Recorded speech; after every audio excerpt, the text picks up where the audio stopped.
Pak Josafat dan juga teman-teman semua. Di sini saya Keisha Regina bersama rekan-rekan saya Friski Lia, Gracia, Siska dan juga Sheila akan mempresentasikan mengenai René Descartes. René Descartes lahir pada 31 Maret 1596 di La Haye, Prancis.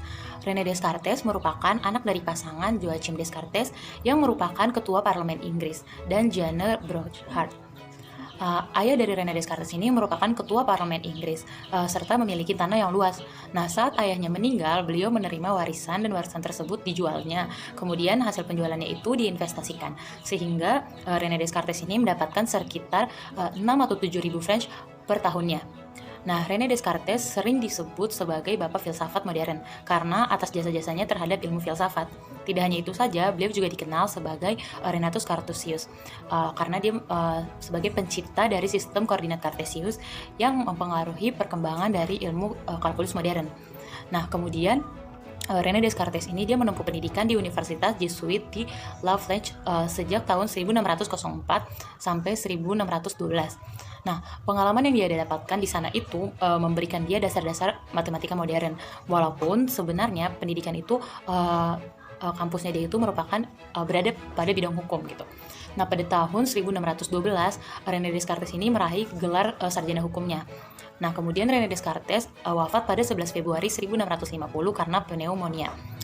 Kemudian pada tahun 1612 dia pergi ke Paris. Namun kehidupan di Paris itu dia merasa bahwa kehidupan sosial di sana itu sangat membosankan gitu, sehingga membuat dia memutuskan akhirnya pindah ke daerah yang terpencil bernama Faubourg di Prancis. Di sana dia itu menekuni geometri.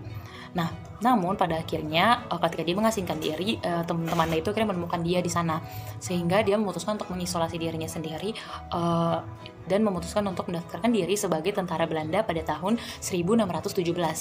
Nah, dia berada di sana selama 2 tahun, dan dalam 2 tahun itu Belanda dalam keadaan baik-baik saja, sehingga dia bisa merasakan meditasi tanpa adanya gangguan apapun.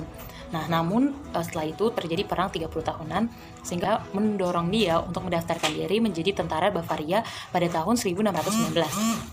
Di Bavaria inilah selama musim dingin itu sekitar tahun 1619 sampai 1620 dia mendapat pengalaman yang kemudian dituangkannya ke dalam bukunya yang berjudul Discours de la Méthode. René Descartes kemudian membuat banyak buku. Berikut merupakan buku-buku yang dibuat olehnya.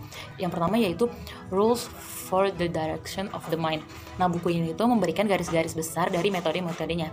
Nah, namun pada saat itu buku ini tuh belum komplit gitu, dan René Descartes itu tidak berniat untuk mempublikasikannya atau menerbitkannya. Pada akhirnya buku ini diterbitkan untuk pertama kalinya itu lebih dari 50 tahun setelah Descartes meninggal. Nah, yang kedua, Le Monde. Nah, buku ini itu ditulis pada tahun 1629 sampai 1633.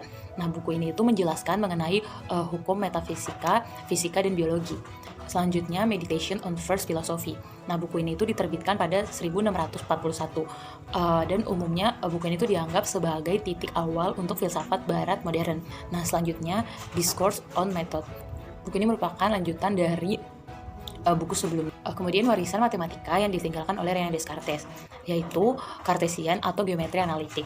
Kemudian penerapan kalkulus untuk masalah garis singgung, lalu hukum kekekalan mekanik momentum, bidang optik, dan yang terakhir yaitu hukum refleksi.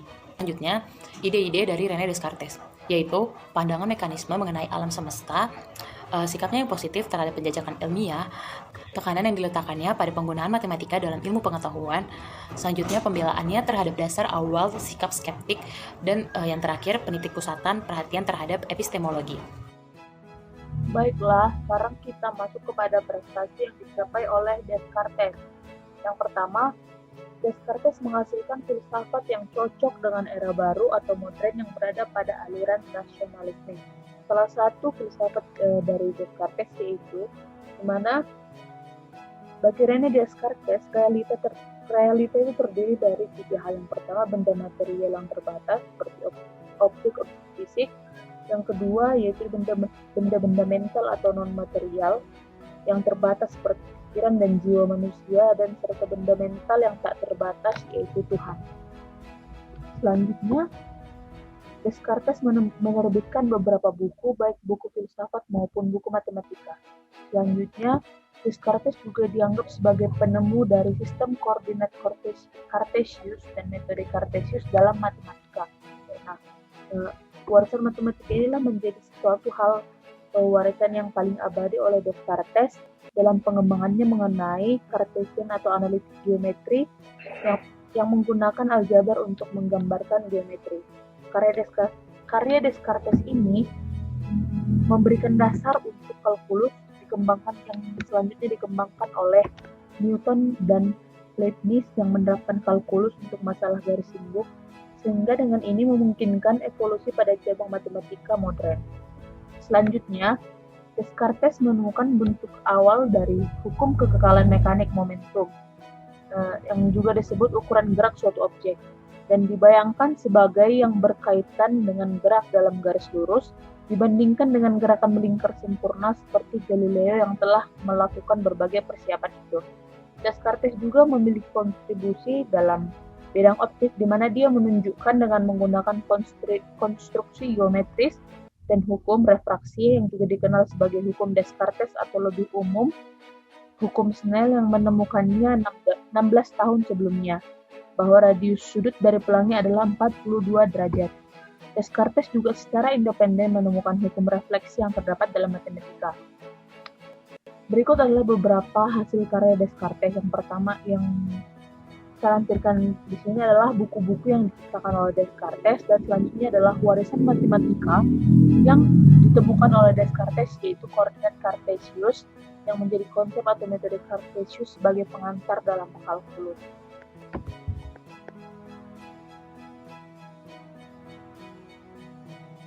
Oke teman-teman, selanjutnya kita akan masuk kepada pembahasan ide atau gagasan dari René Descartes.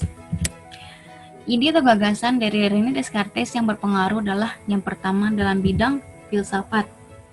Descartes yang sering juga dijuluki sebagai bapak filsafat modern ini merupakan seorang tokoh rasionalisme yang memiliki fondasi dasar ajaran filsafat yang sangat populer, yakni tentang ajarannya yang menegaskan bahwa kebenaran tertinggi berada pada akal budi manusia.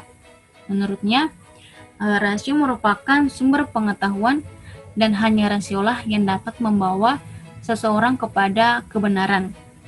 Untuk itu, dia sangat menekankan agar tidak mempercayai segala sesuatu di luar rasio manusia, karena menurutnya apapun yang bersumber di luar rasio manusia adalah tidak pasti dan tidak dapat dipercayai.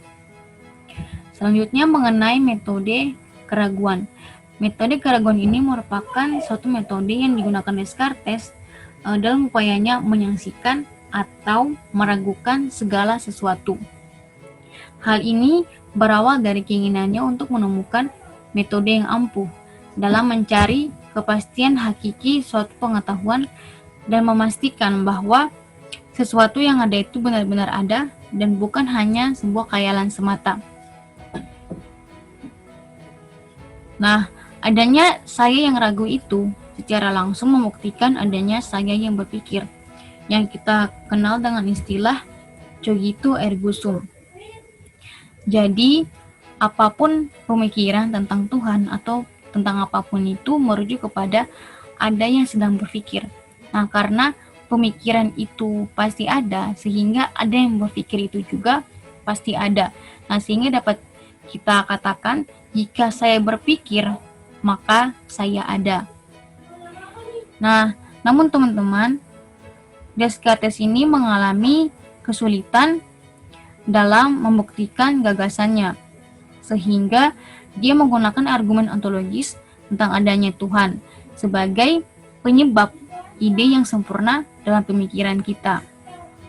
Jadi begitu Descartes membuktikan adanya eksistensi Tuhan, maka Descartes merasa bahwa dan dia memiliki dasar untuk mengakui adanya tubuh kita yang berbeda dari rasio, bahwa ide kita mengenai dunia luar itu adalah benar, sehingga setelah kita meragukan segala hal bahwa bahkan keberadaan kita sendiri, maka ada sesuatu yang tidak dapat diragukan keberadaannya, yaitu saya yang ragu itu. Kemudian ide atau gagasannya dalam bidang matematika, yaitu penemuannya mengenai sistem koordinat Kartesius. Yang hal ini mengaruhi perkembangan kalkulus modern, sehingga dia juga disebut atau dijuluki sebagai bapak matematika modern. Adapun penerapan dari sistem koordinat Kartesius dalam kehidupan sehari-hari dapat kita lihat dalam bidang atau dunia penerbangan, di mana seseorang atau petugas air traffic control ATC dapat mengatur penerbangan pesawat tanpa bertabrakan satu sama lain dan dapat mendeteksi apabila pesawat sudah sampai kepada tujuannya.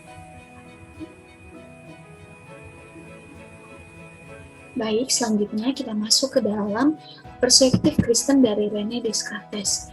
Paham rasionalisme yang dicetuskan oleh René Descartes, di mana rasionalisme René Descartes merupakan paham yang muncul di tengah lingkungan gereja Kristiani yang dikenal dengan masa skolastik. Paham ini lebih menekankan pada penggunaan akal atau rasio untuk memperoleh sebuah pengetahuan. Tentunya, sebagai hasil filsafat, paham rasionalisme sangat berperan penting bagi perkembangan ilmu-ilmu pengetahuan lainnya. Descartes menyatakan bahwa kebenaran itu dapat dicapai dengan berpikir yang bermula dari keraguan akan suatu pengetahuan.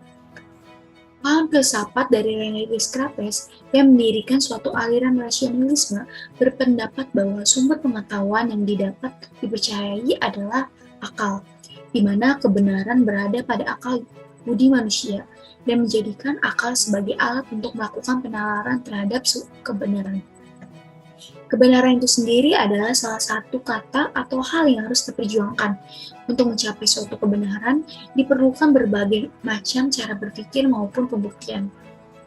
Berbeda dengan para rasionalisme ateis lainnya, Descartes masih memberikan tempat bagi Tuhan, di mana Descartes mempertanyakan bagaimana ide tentang Tuhan sebagai tak terbatas dapat dihasilkan oleh manusia yang tak terbatas.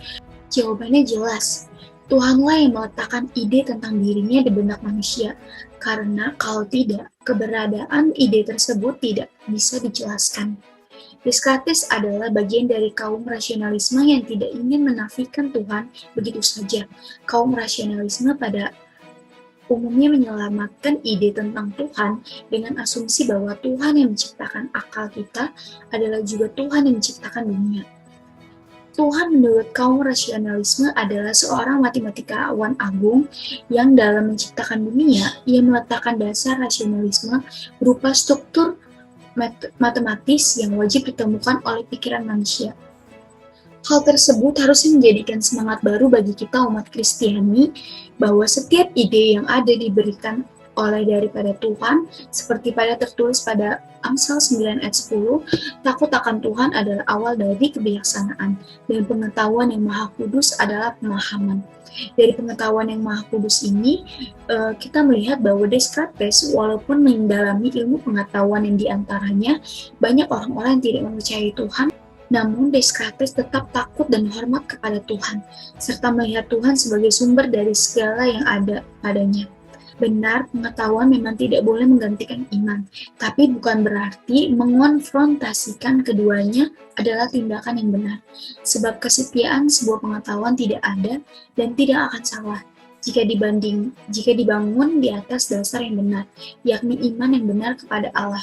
Tidak dapat dipungkiri jika ada satu atau dua orang ateis yang membuat teori pengetahuan bahwa Allah tidak ada. Namun dengan demikian tidak berarti orang boleh menjadikan sebuah pembenaran untuk menyalahkan secara keseluruhan atau mengeneralisir bahwa pengetahuan itu tidak benar.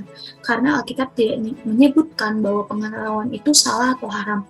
Alkitab justru mengatakan bahwa kepada kita bahwa pengetahuan itu penting, asalkan diawali dan didasari pada takut dan hormat akan Tuhan adalah permulaan pengetahuan. Tetapi orang-orang bodoh benci akan kebijaksanaan dan didikan. Pengetahuan sesungguhnya berasal dari Allah. Itulah fakta pertama yang tidak bisa dibantahkan. Tidak ada hal yang di seluruh jagat raya ini yang tidak berasal dari Dia. Segalanya berasal dari Tuhan. Aplikasi dalam pembelajaran berdasarkan perspektif guru Kristen. Yang pertama adalah pengaruh René Descartes dalam matematika. René Descartes merupakan penemu sistem koordinat Kartesius dan juga metode Kartesius yang sangat berpengaruh dalam pembelajaran matematika hingga saat ini. Selain itu, penemuan ini juga berpengaruh dalam perkembangan matematika modern, yaitu kalkulus dan juga geometri analitik. Geometri analitik sendiri digunakan dalam kriptografi, grafik komputer, dan juga GPS. Selain dalam matematika, penemuan René Descartes juga berdampak dalam berbagai aspek kehidupan kita, seperti gravitasi, cahaya, dan juga magnetisme.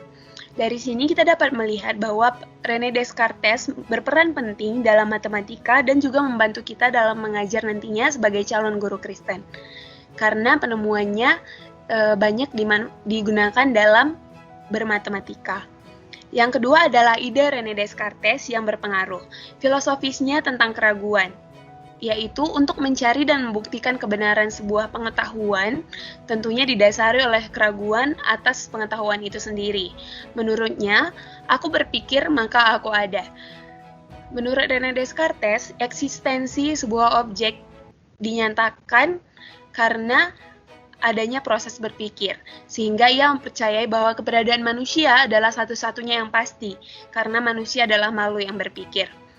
Dari René Descartes, kita juga dapat mempelajari sebuah motivasi untuk terus mempelajari dan mencari kebenaran dari sebuah pengetahuan, karena dengan berpikir kita dapat membuktikan kebenaran dari pengetahuan dan tentunya dapat berdampak bagi orang lain, seperti halnya René Descartes sendiri.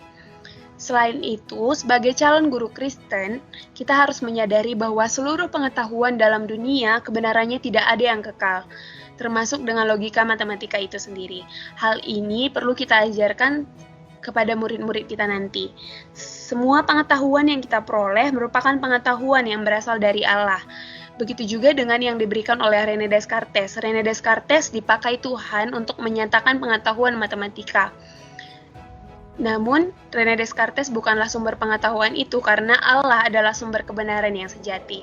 Sehingga sebagai manusia, kita tidak mempunyai hak untuk menyombongkan diri, tetapi tugas kita adalah terus belajar dan memuliakan Tuhan sebagai sumber pengetahuan itu. Sekian presentasi dari kami. Terima kasih. Tuhan memberkati.